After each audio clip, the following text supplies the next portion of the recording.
ഒറീസയിൽ വർഗീയ കലാപം ഏറ്റവുമധികം ബാധിച്ച ഗ്രാമങ്ങളിലൊന്നായ ടിക്കാവലിയിൽ 800-ലേറെ പേരെ പാർപ്പിച്ചിരിക്കുന്ന ദുരിതാശ്വാസ ക്യാമ്പിന് നേരെയാണ് ആക്രമണ ശ്രമമുണ്ടായത്.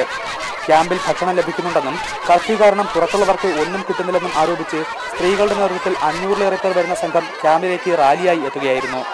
ക്യാമ്പ് തല്ലി തകർക്കാനും തീവയ്ക്കാനും ആക്രോശിച്ചുകൊണ്ട് പുരുഷന്മാരും അവർക്ക് പിന്നിലുണ്ടായിരുന്നു. തോക്കുകളും വാളുകളും ഉൾപ്പെടെയുള്ള മാരകായുധങ്ങളും സംഘം കരുതി. കുറച്ചുനേരം അവരെ തടയാൻ ശ്രമിച്ച പോലീസും CRPF-ഉം മേലുദ്യോഗസ്ഥരിൽ നിന്ന് ഉത്തരവ് കിട്ടിയതോടെ ലാത്തിചാർജ് തുടങ്ങി.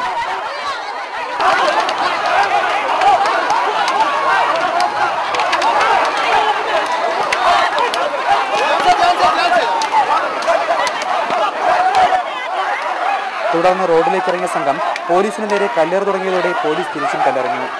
ഇതിനിടെ ഏഷ്യാനെറ്റ് ന്യൂസിന്റെ ക്യാമറ പിടിച്ചുവാങ്ങാനും ചിലർ ശ്രമിക്കുന്നുണ്ടായിരുന്നു.